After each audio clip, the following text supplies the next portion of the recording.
What's up, guys? It's Mark from Erickson Machine, and we got another tool for the shop. So this was sent to us for us to review it. It's an Andonstar digital microscope. It's the AD409 Pro. We've had this for a couple months now, and I gotta say I'm really impressed with it.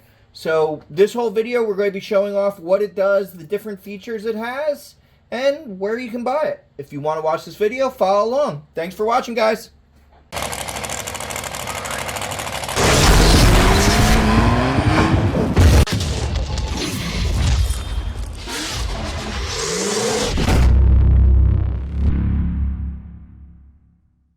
Alright guys, welcome back. I want to take a second to thank everybody that went to EricksonMNP.com and bought merch. It's greatly appreciated. It really helps the channel. Now, on to the video. So we were sent this digital microscope a couple months back to test, and it's been awesome. I've gotten to use it for several months. It's a really neat setup. It's got a lot of very nice features, and it's not all that expensive. There'll be a link down below where you could purchase this if you're looking for it. So the nice thing with this is there's many times where certain jobs you're doing, you have to see what happened, and it's hard to see it up close. Also, you know, I'm now in my 40s, getting closer to my mid 40s, and my eyes aren't as good as they used to. So even little things like seeing what size jet, and then you can just put it there, zoom in and see that it's 132.5. You know, which is cool, and you can see all the metal in my fingers. Even cooler. So here we go. And then even just to show you, it also zooms in.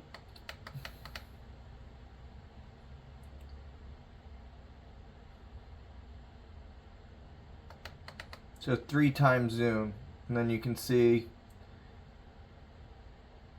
how much metal is actually in my fingertips. So the nice thing with this, the one tricky thing I have found, which we've had a couple other microscopes that didn't really cut it, is this has a ton of light. It's also got where you can actually make the light brighter, or here, let me see. I guess we can put this like...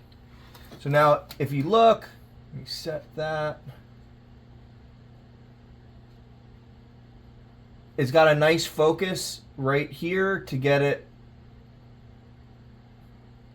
There we go. And then you can see that's the lowest light setting and the brightest. Now, the more you zoom in, the more light you need. The other cool thing with this microscope, which, to be completely honest, I didn't notice at first, is this is an extra camera. So this camera plugs into the back.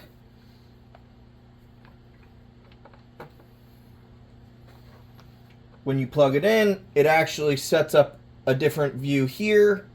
And then you can aim this camera, which also has its own light and light control, and you can set that so if you're trying to look at two different surfaces at the same time, it makes it nice and easy. So, but as I was saying, when you're looking at engine damage, stuff like that, if you want to look deep inside of a spark plug, here, let me just unplug the extra one at the moment because we don't need it. But when you're going to check a plug,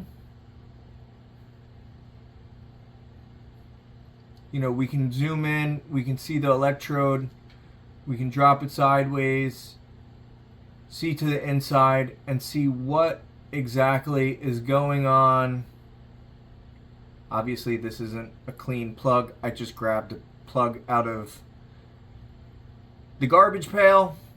So, but it's nice because you can go in, you can see closely to see if there's metal, if you're getting white flaking from it running lean, or if it's just running perfectly.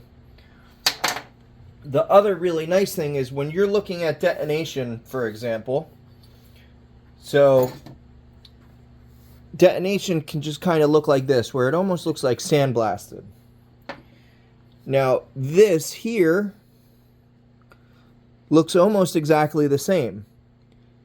This is not detonation. This is actually debris damage from a tiny screw that went through the motor, and this is detonation. So now, here, let me zoom in just on the camera.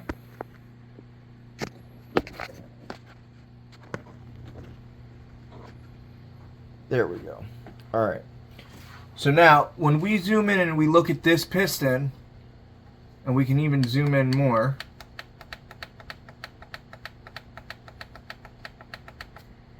you can actually see the metal is just burned away. You can see it's nice, soft, and it looks like little divots because it's detonation is basically the air barrier getting destroyed and then that hot gas melting the piston. So you can see that how it almost looks like the surface of the moon, you know? Now when we take this other piston, which to the bare eye looks exactly the same, now if you look on here, they're all sharp imprinted marks. If you notice, none of them are nice and rounded. And let me see if I can find the spot, but there's a couple spots there. So you can actually see the head to the screw that went through it. There's a couple spots where the head was imprinted, but you can see that this was a tiny screw that went through the motor that caused all this damage. So, you know, to the naked eye, they both look almost the same until you zoom in on it and see what the damage is. Same thing with knives, burrs, things like that. As they wear, they could start just cutting differently.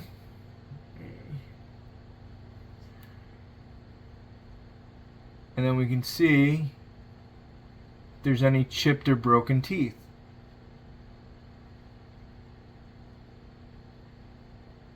So this one looks like it's in pretty good shape. I think this one's new, but not. No, this one is definitely not new. Then you can see, if you look on the cutting blades, you can see all the little chips. Now the irony on this one, just being transparent, is a lot of times a used burr that's not quite as sharp actually cuts better than a really sharp burr. I like burrs that are a little broken in first. So seeing like little damage on it isn't necessarily a bad thing. But let me see if I can find a different burr that's in bad shape. Alright, so these are a couple burrs that we use a lot. Let's see.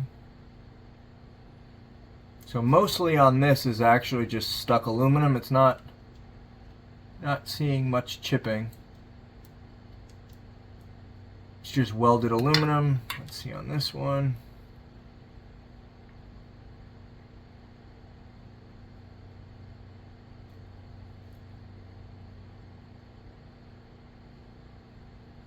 Yeah, no, both of those are in good shape. But that gives you an example of what you can see. But the nice thing, as I said, you know, if you need to see what size a jet is, it's great. You can easily zoom in on it. It's sad because when I was younger, I used to be able to see these without a problem. Now, I can honestly say I cannot. But basically for anything, even this, which if you see this vapor hone piston, which, look at it, the thing looks basically brand new. This is a used piston. It's still in perfectly good shape, but then when we zoom in on it, now, just so you know, these lines that you're seeing going up and down are actually tool marks. Those are the marks from when it was in the lathe. And then those scratches are scratches from it just being used. But you can see, even though it looks perfect, it's not. This is still a perfectly runnable piston, you know, but also we can go into and light up the Ringlands to see if the Ringlands have any galling or are damaged in any way. There we go. So you can set it up in many different ways to see all different parts. You know, as you can see, that's just the raw casting, where this is a cast finish on the top of the piston. But really, really neat. Now, the other nice thing with this unit, as I said, this one comes with an extra camera, so you can get 2 views while you're working on something. So from either here or here, and you can see what you're doing, which is a really nice feature for certain things. To be honest, I don't really use it, but it's cool to have, and there are certain jobs where you want to look at something from 2 different angles, which that makes it really nice. It's also, this is really good for carburetors and looking inside certain areas. So if we're going on this, you know, this is a crusty fuel pump cover, but if we want to see how deep the pitting is actually you know, we can go in and we can actually see, you know, is this lower O-ring channel really, really still usable, or is it junk? You know, we will vapor hone this and then recheck it, but it can tell you what exactly is damaged and where. You can also use slides, you know, what you would use a normal microscope for, and it's got a remote control. So this will also take video, so you can take pictures or video with it. Let me see. I know you can take pictures. I'm not sure about video. No, it can record video. So it tells you right in the manual. I've also not used this for pictures or anything like that, or video. I really just use this for checking. We will check inside different bores and jets to see certain nitrous, like brass nitrous jets, things like that, they start to wear. So we can zoom in to the inside bore and see if it's still round or if it's all wallowed out from being used a lot. So once again, kind of anything you'd use a microscope for, it works, and it's a nice unit. So it's fully adjustable. So there's a raise and lower. Here, let me turn this sideways. So when you look at this, it's a really nice stand. The stand can tilt. So this can be loosened and you can tip it forward or back. The lights all can be moved around. Then the height can be raised and lowered for whatever workpiece you're using. You have up and down travel here. Here you can also loosen and raise and lower this. This can also be adjusted. And then once again here we can slide this in and out as well, depending on what workpiece or what you're looking to zoom in on. It's very adjustable. I was actually surprised at how well thought out a lot of this was. And then one of the nicest things that I like is the way that you adjust the aperture is just right here on the end, just like a normal camera, which makes it really, really easy to get it perfectly in focus for what you're trying to do. So if you guys are looking for a shop microscope or a microscope for your house, I gotta say I've been very impressed with this. It's a cool unit, not super expensive, great add-on for the shop with a whole bunch of features. Also, if you want to do video content with it, you know, it can record video, stuff like that. We are mainly using it in the shop for diagnosing issues, testing, seeing what caused damage, and things like that. If you guys like these videos, Please like, share, and subscribe. If you're interested in purchasing this, there's an affiliate link down below. Purchasing from the affiliate links helps the channel greatly. And I hope you guys have a great day. Thanks for watching, everybody. Catch you later.